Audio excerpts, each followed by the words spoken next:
Hey, it's Naz from Andromeda. Naz from Astronomy. On July 30th, I wanted to image the Blue Horsehead Nebula. But as my luck would have it, the area of the sky with the Blue Horsehead was cloudy as fuck. While I waited for the clouds to move, I pointed my telescope to Andromeda. My imaging train consisted of my Astrotech AT60 refractor, a 0.8 field flattener and reducer, a simple DSLR, a guiding camera, a guiding scope, all sitting on my AVX and everything controlled by Astroberry. My goal was to get a better image of Andromeda than this first try here. Yuck. So I took a whole bunch of images. They were each 90 seconds each, and I took 84 of them. At ISO 1600, there were 12 dark frames, 35 bias frames, and 35 flat frames. And I processed them all in AstroPixelProcessor with some color adjustments later in Photoshop. So let's head to the screen and see what I was able to get. So I have AstroPixelProcessor open here, and you can see my lights of M31 here. I have about 84 of them. I had to throw away some of them. But if you look at one of these, this is what it looks like. It's pretty standard. It's pinkish because of my Astro modded DSLR. So this is before I got my 533MC Pro. So we'll load this into AstroPixelProcessor. I also have darks and flats in this directory, and I have biases somewhere else which I will reuse. So I'll just look for my files and I'll add them here. So I found my lights, open them here. I only have one session. Then I'll add my flats. Just do Control A.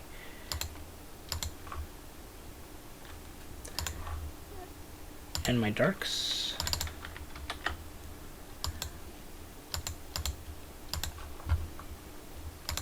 And finally my biases, which is in my 420.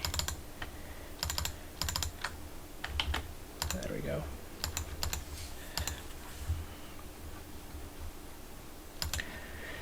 Since I'm using, I'm back to my 0 tab here. Since I'm using a DSLR, the pattern I'm selecting is just supported, and I'm doing broadband, so adaptive airy disk is what I'll be using.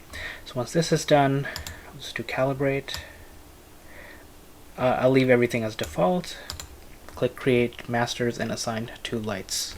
Okay, so that's done. So it created, if you go to the very bottom here, it created some master darks, a master dark file, master flat, a bad pixel map, and a master bias file. Go to Analyze Stars. You can leave this as default as well. So the Analyze Stars is done. Next we'll register, and this should be super quick. Start registration. Next we'll normalize. Again, I'll leave everything as is and click Normalize. This Normalize and Integrate takes the longest to do. So the magic of editing will skip to the end of Normalize. Alright, so Normalize is done, and I'm going to go and click on Integrate, and this will also take a little bit. So I'll call this M31. Okay. And we'll let APP do its magic. Alright, so the integrate step is done, and this is what it looks like. It looks really good and a lot better than what I captured last year from Hartford, Connecticut, which was very light polluted. So we're going to do some of the tools here. We can also crop and rotate it. I'll do this later, do that part later in Photoshop, but you can use those tools here. But I'll just click on Remove Light Pollution, and it should clear up the background a little bit more. So I'll hide that a little bit. So I'll just select some parts of the background so that it can tell.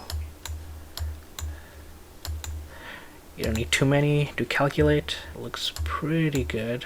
Try and see if I can even that out. Just add a couple of more.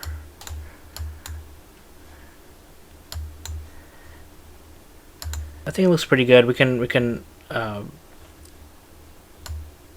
play around with some of the other settings to make the background a little bit darker. It does look like I have a little bit of vignetting here. Maybe my flats were bad, but it's quite alright. So click OK and save. So CBG for Calibrate background. Right, so once they're here, I'm going to click on saturation just to see what it would look like, and also click on neutralize background. So we can see this is what it looks like. I'll also up the saturation from 15 to 20. And once that's done, I'm going to do a calibrate star colors. And I'm just going to do a basic RGB balance, but we can click on a bunch of these stars and look at the adaptive body and extinction and see what it looks like. So you can see all of these blue stars are what it found as calibrated stars. There's some blue around the galaxy, which looks pretty normal, but I'm just going to do a quick RGB balance, and it looks more reddish brownish with some blue on the outside, and I think that looks perfectly fine. We have red stars, orange stars, blue stars. This is a broadband object, so I don't need to do too much. Full disclosure about this tool, I'm not great at it. I know that we're supposed to try and make some more of the stars more red in both of these charts here. I'm not that great at it, so I don't use it too much. But for here, I think it looks good. So I'm going to click on OK and save. It'll give me a warning to whether I want to override. The reason is because I did this once before or twice before and I wasn't recording the video. So lesson learned. So I click on no. CSC3 is what I am working on now. And I think it looks fine here as is. You can play with the contrast here, but we'll do that in Photoshop. But before I take it into Photoshop, we'll go into the star reducer tool and see if I can dim out some of these stars here before doing it in Photoshop. So the star radius to correct star halo. Let's see. 7. There you go. Removed some of the halo. Looks kind of nice. I think I had a bad flat. I may have already mentioned it, that you can see a dust spot here. The star size is at 100%, so I can bring it down to, let's say, 85%. So it'll make the stars a tiny bit smaller and a tiny bit dimmer. And click on calculate. So yeah, there you go. It made the stars a little bit dimmer. I can make them even more dimmer, but let's see if I can make them a little smaller. So correction radius. Oops, that's not it.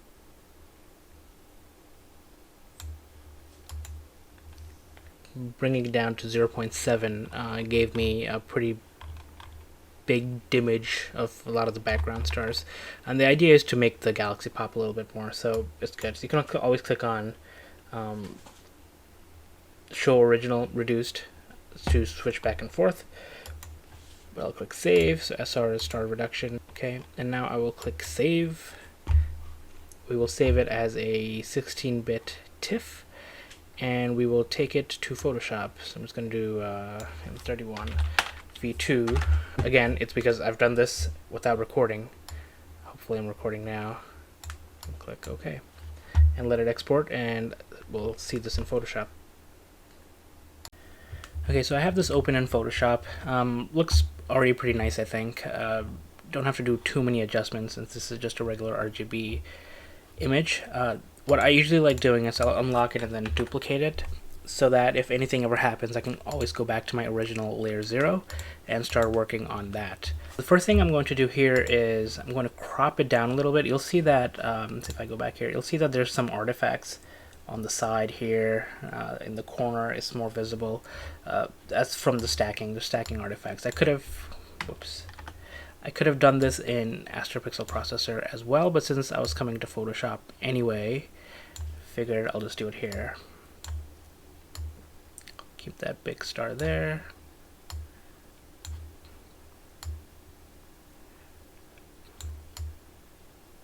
Okay, I think that looks good.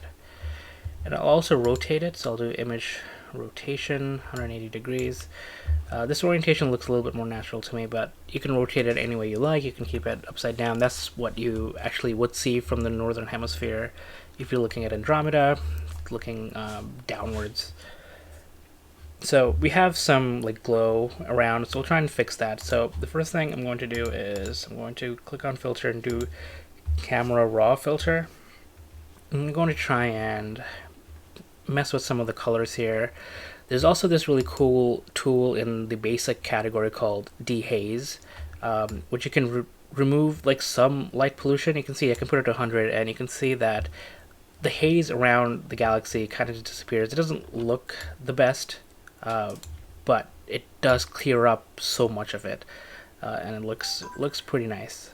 So I'm just gonna do a tiny bit of dehaze, maybe like 40. You can also mess with the clarity. Clarity gives you more clearness in the contour and the detail of the galaxy. We don't want it to go all the way, so I'll do a little bit of that too.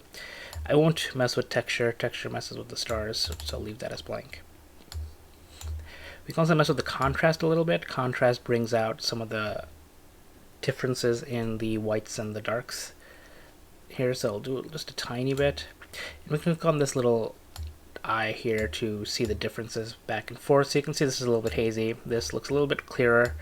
The center, you can kind of see it when I zoom out. You can kind of see the area where the supermassive black hole is in M31. You can also mess with the saturation and vibrance here a little bit, but again, since this is not false color, I won't mess with it too much. Maybe do like 7 and 7, and again we can see the differences here.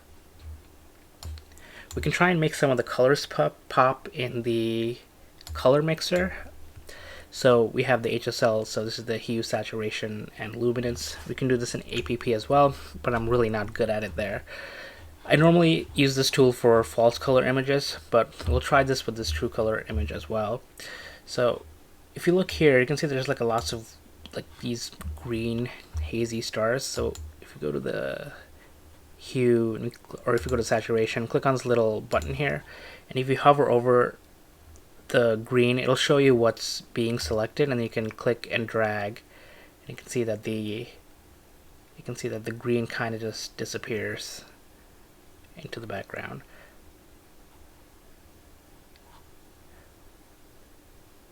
So I'll do that. If you zoom in here and we do the same thing, there should be like some blue around here. What that does is it raises the blue.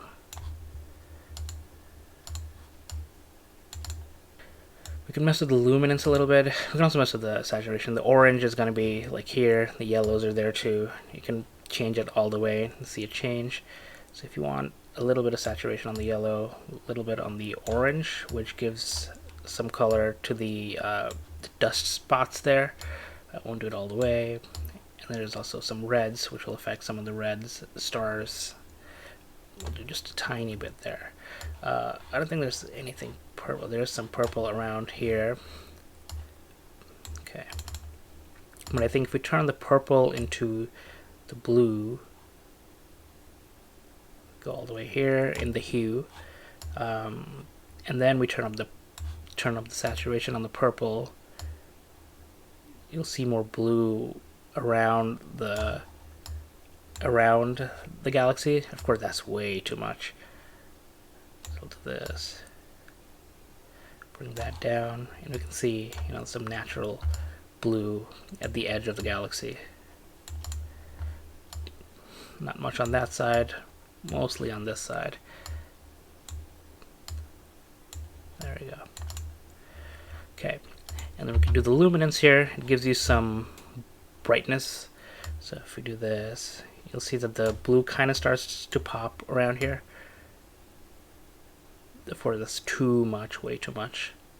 I think 14 is good maybe. And again, if you turn it off, you'll see that it's like a green haze around everything. We can do the orange. I don't think the orange looks good, so just leave it at 0. Red doesn't look good either, so I think we'll just stick with the blue. I don't see any chromatic aberrations anywhere, so normally that's what I would do with the optics and defringe, but we don't need that.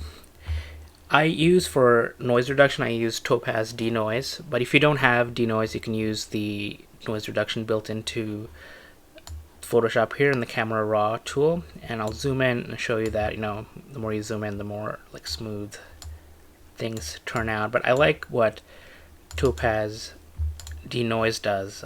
It seems to do what Photoshop does, but a little bit more smooth. So this is it. You can also mess with some of the color calibrations.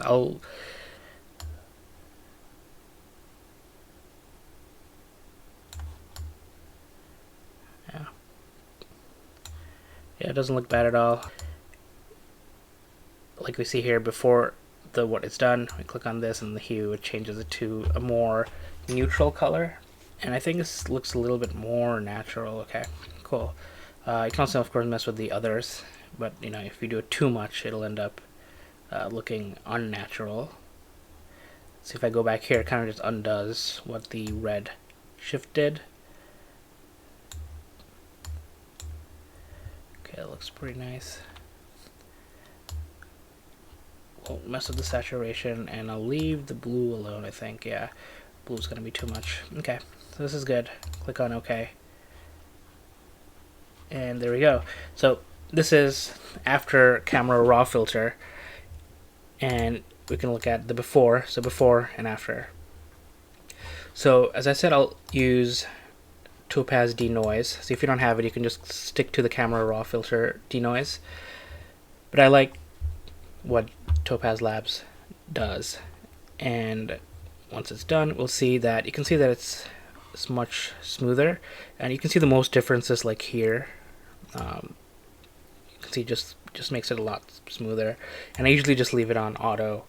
I'll recover some of the detail and do more on nebulae, but you can see that the background just kind of just smooths out. So I'll just click apply, and there we go. To make some of the background darker, what I like doing is doing like a little curves layer. So the blacks are here. If we lower this, you can see that the background gets lower. But you know, we don't want the galaxy to get too low. Whoops, I don't want to do that. Don't want to do that. Okay, and since this is an adjustment layer, we can toggle it on and off and see what it looked like before and after. So you can see the background looks much darker, and the galaxy pops out a little bit more. It's too much, maybe. Yep. And it's all a little bit of self-preference, so just play around with it and see what looks good for you. Okay, I think this looks good for me. And then what I'll do is I'll merge it all into one layer. So I do Control Alt Shift N and E to stamp visible. So it does a new layer and it stamps whatever is visible here. So I can get rid of these layers if I wanted to, and this is all that's available. Alright, so this last bit of adjustments I would normally make, but I don't know if I'm going to stick with it. It's because there's a little bit of gradient around here. So like one trick I do is, you know, go to select, color range. You can do like shadows, you know, do fuzziness so that it selects all the shadows. And you want to do select, modify, feather. You can do two. I'll do 4 pixels, so that it's a smoother transition between the lights and the darks. And then do layer, new adjustment layer. You do curves, and then you get this option where it says use previous layer to create clipping mask.